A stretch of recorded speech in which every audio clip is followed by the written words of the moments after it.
নমস্কার বন্ধুরা, তোমাদের সবার প্রথমে জানাই শুভ রথযাত্রা। তো সকাল সকাল সব কাজবাজ সেরে আজকে দিনটা শুরু করছি ঠাকুর ঘরের পুজো দিয়ে। তো চলে গেলাম ঠাকুর ঘরে পুজো দিতে। পুজো দিয়ে আমার কমপ্লিট হয়ে গেল। তারপরে চলে আসলাম রান্নাঘরে, সব রান্না বান্না করে সবার জন্য। তো চলে গেলাম মানে রথটা রেডি করতে। রথটা রেডি হয়েছিল না, কালকে রেডি করতে চেয়েছিলাম বাট হয়েছিল না।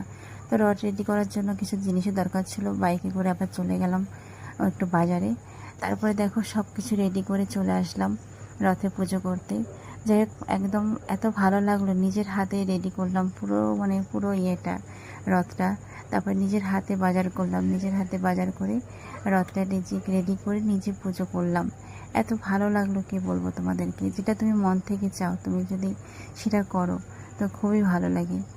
তো যাই হোক, বেরিয়ে পড়লাম রথ নিয়ে।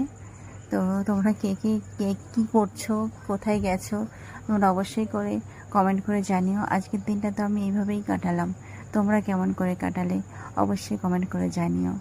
তারপরে চলে গেলাম, রথ ঘুরিয়ে নিয়ে আসলাম। ঘুরিয়ে নিয়ে এসে মাসির বাড়ি চলে আসলাম। এই দিদির বাড়িতে রাখবো রথটা। তো সেখানে আবার একটু ধান দুপুর দিয়ে ঠাকুরকে বরণ করে নেওয়া হচ্ছে ঘরে। তো এখানে এই দিদিটা একটু বরণ করে নিচ্ছে, তারপরে সবাইকে প্রসাদটা দিয়ে দেবো, সেই আয়োজন করা হচ্ছে। এবার প্রসাদ দেওয়ার পালা। তো কেমন লাগলো আমার ছোট্ট একটা ভিডিও বা ব্লগ, তো অবশ্যই কমেন্ট করে তোমরা জানিও। জয় জগন্নাথ।